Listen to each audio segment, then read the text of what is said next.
Hello friends, आपका स्वागत है मेरे छोटे से गार्डन में।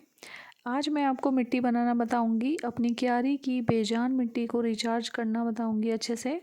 ये सारे मेरे सामान रखे हुए हैं जो मैंने गार्डनिंग के लिए रखे हैं। और आप मुझे ये बताइए ये क्या है, कमेंट सेक्शन में बताइए। मैं आपको बाद में बताऊंगी ये क्या चीज़ है। ये बहुत हल्की होती है, मिट्टी में मिलाने के लिए मैंने मंगवाई है। और रात को मैंने इसे भिगो के रखा था पानी में, पूरा कट्टे में पानी भर के टब में रखा था मैंने इसे। और ये देखिए कितनी सारी मैंने मंगाई है और ये फ्री में ही है। आप देख सकते हैं मैंने इस टब में रखा था और इस टब का पानी भी पूरा काला हो चुका है। तो ये जो है ये बहुत जल्दी गल जाती है और सस्ती भी आती है, फ्री से में ही आती है। तो इसलिए मैंने इसका इस्तेमाल किया है इस बार। और अब हम मिट्टी बनाते हैं। सबसे पहले मैं इसी को डालूँगी अपनी में। इसमें मैंने 2-3 बाल्टी डाली है भर के, ये वाली जो है। और फिर मैंने, मेरी क्यारी में ज़्यादा मिट्टी थी तो मैंने थोड़ी मिट्टी क्यारी में से निकाल ली। और उसके बाद मैंने ये 2-3 बाल्टी वही डाली। और उसके बाद मैंने डाला है नीम के पत्ते। नीम के पत्ते जो हैं, आप किसी भी पत्ते का इस्तेमाल कर सकते हैं, लेकिन मैंने नीम के पत्ते इस्तेमाल किए हैं क्योंकि मैं नीम खली की जगह इन्हें इस्तेमाल करती हूँ। मैंने पिछले साल इनका इस्तेमाल किया था तो मुझे काफ़ी अच्छा रिज़ल्ट मिला था। इसके बाद ये है गोबर खाद जो मैं फ्री में लेकर आई थी, तो गोबर खाद मैंने ली है। उसके बाद ये है वर्मी कंपोस्ट, वर्मी कंपोस्ट केंचुआ खाद, तो ये मैंने ली है। इसके बाद ये है किचन वेस्ट से बनी खाद, तो ये मैंने ली है। ये मेरे पास तीनों थी। तो आप भी जो आपके पास खाद हो वो ले सकते हैं। लीफ कंपोस्ट हो वो भी ले सकते हैं। वो भी मेरे पास है लेकिन थोड़ी है, इसीलिए मैंने उसका इस्तेमाल नहीं किया है।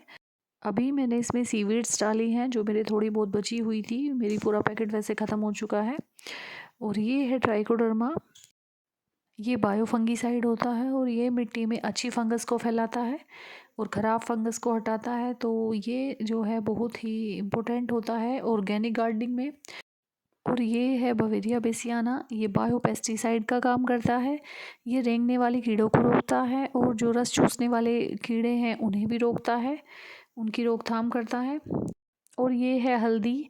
मिट्टी में आप हल्दी भी मिला सकते हैं, ये एंटीबैक्टीरियल का काम करती है। और ये है चूना। चूना भी कैल्शियम का काम करता है, कैल्शियम की पूर्ति करता है।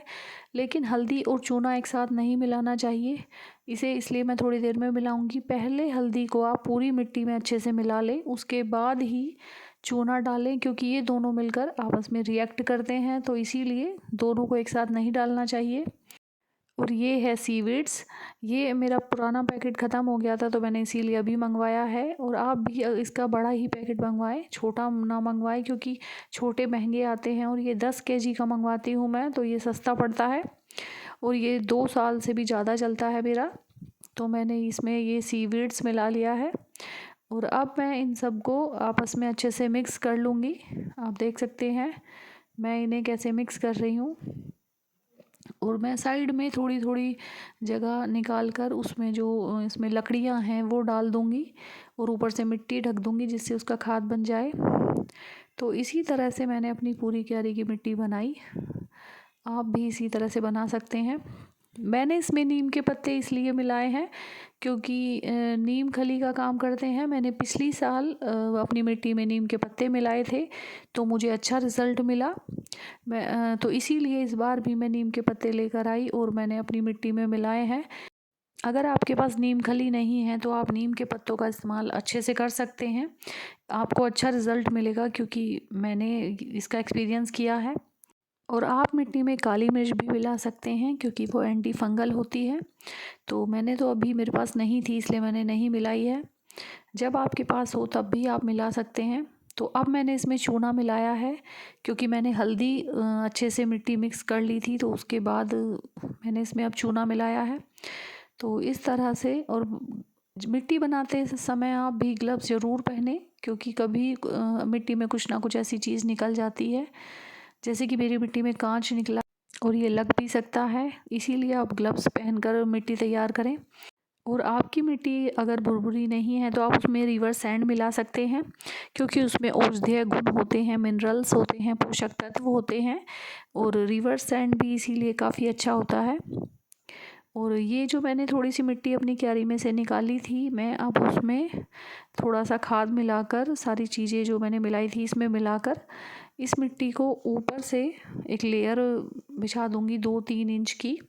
आपने मिट्टी को जैसे एक बार इस्तेमाल कर लिया है तो आप उसे कभी मत फेंकिए। उस मिट्टी में दोबारा खाद मिला के, दोबारा नीम पत्ते मिला के उसे दोबारा रिचार्ज किया जा सकता है और वो काफ़ी अच्छा रिज़ल्ट देगी आपको। तो इसीलिए आप जो मिट्टी इस्तेमाल कर लेते हैं उसे हमें फेंकना नहीं चाहिए, उसे दोबारा रिचार्ज करके अच्छे से इस्तेमाल करें। और मैं क्या करती हूँ, मैं कभी-कभी इसमें थोड़ी नई मिट्टी भी मिला लेती हूँ, अगर मेरे पास होती है तो। जिससे हमारी मिट्टी में कुछ अलग तरह के पोषक तत्व भी मिल जाते हैं जो मिट्टी के लिए फ़ायदा करते हैं।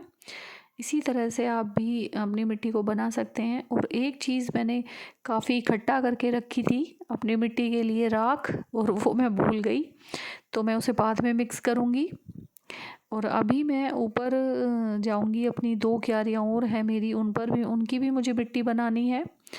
तो आप वीडियो अभी बंद मत करिएगा, आप मेरी ऊपर भी जो मेरी क्यारियाँ हैं उनकी मिट्टी मैं बनाऊँगी, थोड़ी सी मैं वो भी दिखाऊँगी आपको, तो आप मेरी वीडियो देखते रहें। देखिए, मैंने ऊपर मैं सारे कट्टे उठाकर तो नहीं ले जा सकती, तो मैं एक टब में खाद लेकर जाऊँगी सारे मिक्स करके, और थोड़े-थोड़े मैंने ये भी ले ली है। अब मैं आपको बताती हूँ, ये जो मैंने अभी आपको दिखाई थी शुरू में, वो क्या है जो मैंने मिट्टी में मिक्स की है। तो वो है, जैसे कि हम राइस हस्क मिलाते हैं अपनी मिट्टी में हल्का करने के लिए, तो जो राइस हस्क है वो होता है चावल का छिलका। और ये जो मैंने इस मिट्टी में इस्तेमाल की है, ये चावल का पेड़ है, उसके कटे हुए बारीक-बारीक उसे काटा गया है। तो वो चावल का जो पेड़ है उसमें भी वही गुण होते हैं, तो वो भी अच्छा होता है और बहुत ही हल्का होता है, तो आप उसका भी इस्तेमाल कर सकते हैं।